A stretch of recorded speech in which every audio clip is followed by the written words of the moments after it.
में विपक्ष के राष्ट्रपति प्रत्याशी जसवंत सिन्हा ने प्रेस वार्ता की। लखनऊ में समाजवादी पार्टी के कार्यालय पर विपक्ष के राष्ट्रपति प्रत्याशी यशवंत सिन्हा, अखिलेश यादव और जयंत चौधरी ने एक जॉइंट प्रेस कॉन्फ्रेंस की। अखिलेश यादव ने यशवंत सिन्हा का बहुत बहुत आभार प्रकट किया और कहा कि हमारे देश को समय समय पर राष्ट्रपति मिले हैं। देश का आज जो माहौल है, आदरणीय यशवंत सिन्हा जैसा कोई प्रत्याशी नहीं हो सकता। एक बार फिर उनके बीच में आकर मुझे बहुत खुशी मिल रही है।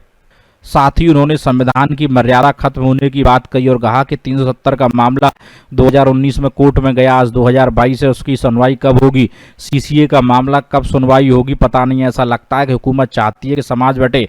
जो भी व्यक्ति राष्ट्रपति भवन में जाएगा उसे संविधान के हिसाब से काम करना पड़ेगा। अगर मुझे इस देश का राष्ट्रपति चुना गया तो मैं संविधान के प्रति जवाबदेही होऊंगा। मैं राष्ट्रपति भवन में संविधान के रक्षक के रूप में काम करूंगा। कई राज्यों में चुनी हुई सरकारों को गिराने का काम किया जा रहा है। अगर ऐसा हुआ तो राष्ट्रपति का कर्तव्य बनता है भारत सरकार को रोका जाए, सांप्रदायिकता को रोकने का प्रयास करूंगा और हर हाल में देश के संविधान के हिसाब से ही काम करूंगा। यह कहना था विपक्ष के राष्ट्रपति प्रत्याशी यशवंत सिन्हा का। इकबाल अहमद, लखनऊ, समाचार 24। मामले में और फ्रीडम स्पीच हर मामले में राष्ट्रपति का ये अधिकार बनता है कि वो प्रधानमंत्री को आमंत्रित करें बातचीत करने के लिए। और जब प्रधानमंत्री राष्ट्रपति भवन आते हैं बातचीत करने के लिए तो उनको समझाने बुझाने का काम करें। और मैं नहीं समझता हूँ कि कोई ऐसा प्रधानमंत्री होगा जो राष्ट्रपति के समझाने बुझाने पर मानेगा नहीं, कहेगा कि नहीं हम जो मर्जी में आए वही करेंगे। यदि आप राष्ट्रपति बन गए और नए चुनाव हुए लोकसभा के निर्वाचित व्यक्ति आए, आप आर्टिकल 84 का पालन कराएंगे या परंपरा के तहत सरकार बनाएंगे? केंद्रीय सरकार को मेरा सवाल है। नहीं, ये काल्पनिक सवाल है, इसलिए इसका जवाब नहीं देंगे। मेरे गुरु जी, यही पर उनकी मूर्ति लगी है चंद्रशेखर जी की, आप ही के प्रदेश के थे, जिनके अंतर्गत हमने राजनीति सीखी थी।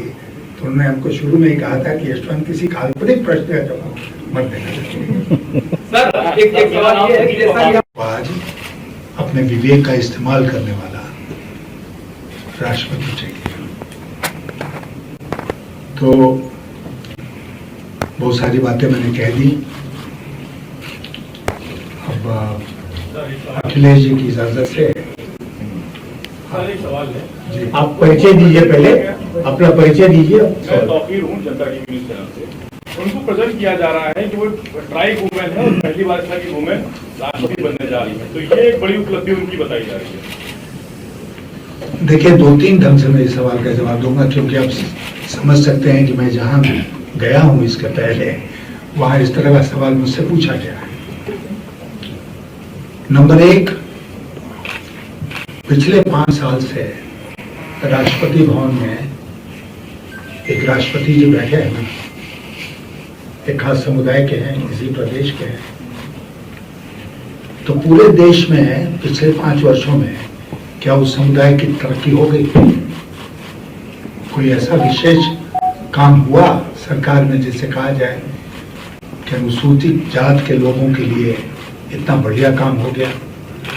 क्यों? क्योंकि एक व्यक्ति के उत्थान से पूरे समुदाय का उत्थान नहीं होता है। झारखंड में, मैं भी झारखंड से आता हूं, तो झारखंड में ये गवर्नर थी ना 6 साल, उस समय भी अधिकार थे गवर्नर के।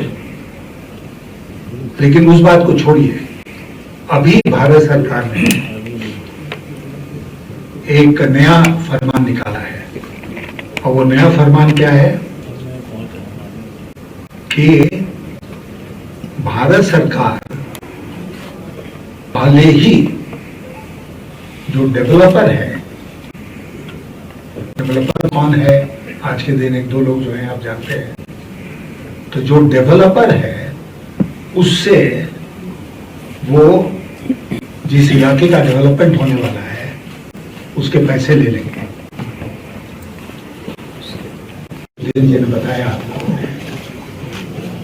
और मैं हर जगह पूछता हूँ कि भाई वो गई तो उन्होंने कोई पीसी किया, देश की जो स्थिति है उस पर उन्होंने कुछ बोला, आर्थिक स्थिति जो देश की है उसके बारे में उनके क्या ख्याल है? जो विदेश नीति है देश की, उसके बारे में उनके क्या ख्याल हैं, और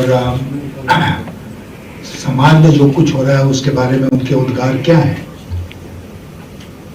तो मैं अपनी शुभकामनाएं आपको देता हूं कि कल जब आपके शहर में आती है तो आपसे मुखातिब हों, ये मेरी शुभकामना भी है और उम्मीद भी है।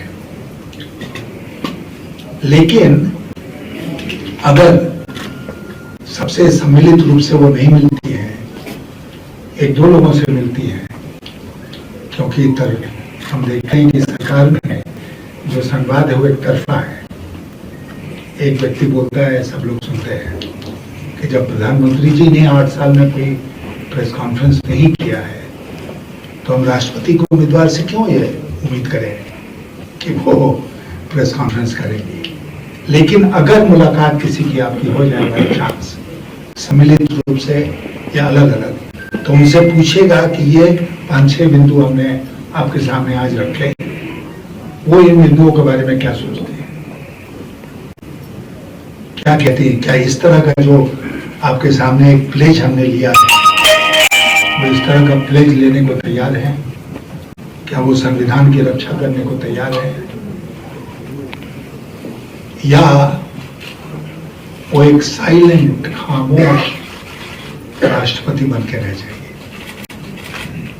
भारत को आज के दिन खामोश राष्ट्रपति नहीं चाहिए।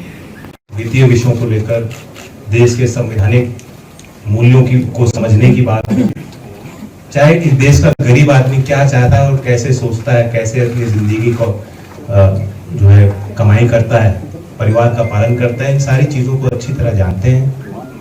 इसलिए हमें सबको विश्वास है, साझे उम्मीदवार के तौर पर हमने इनके उम्मीदवारी पे सबने मोहर लगाई और हम बड़े उत्सुकता के साथ इंतजार कर रहे हैं।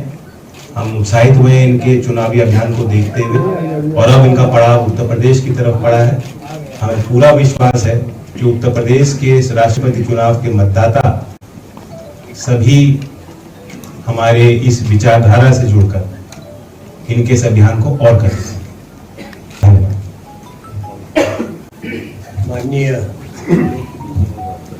अखिलेश यादव जी, धन्यवाद।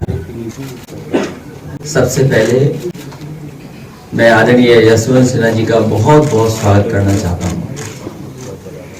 मैं धन्यवाद भी देता हूं कि आज हमारे बीच में हैं, और न केवल हमें बल्कि बहुत बड़े पैमाने पे लोगों कि देश को विपक्ष ने एक बहुत ही सूझबूझ के साथ और आज के समय की परिस्थितियों के समझते हुए जो प्रत्याशी बनाए हैं, उनके समर्थन में जहां हमारी पार्टी है वहीं और भी दलों को साथ जोड़ने का काम करेंगे। हमारे देश को समय समय पर राष्ट्रपति मिले हैं, और इस समय देश जिन हालातों से गुजर रहा है, ये आदरणीय यशवंत सिन्हा से बेहतर कोई प्रत्याशी नहीं हो सकता।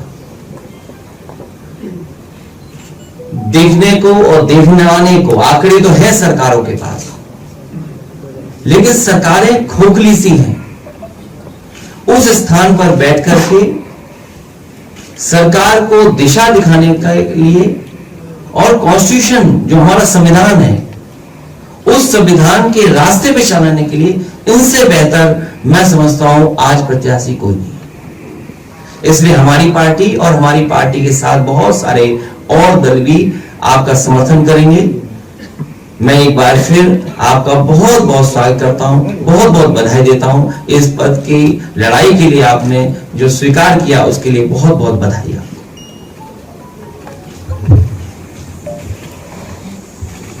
माननीय यशवंत जी,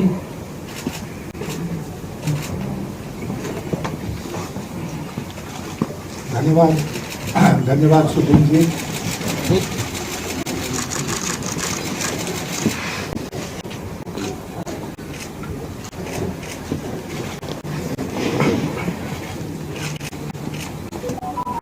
मथुरा में रसोई गैस की बढ़ती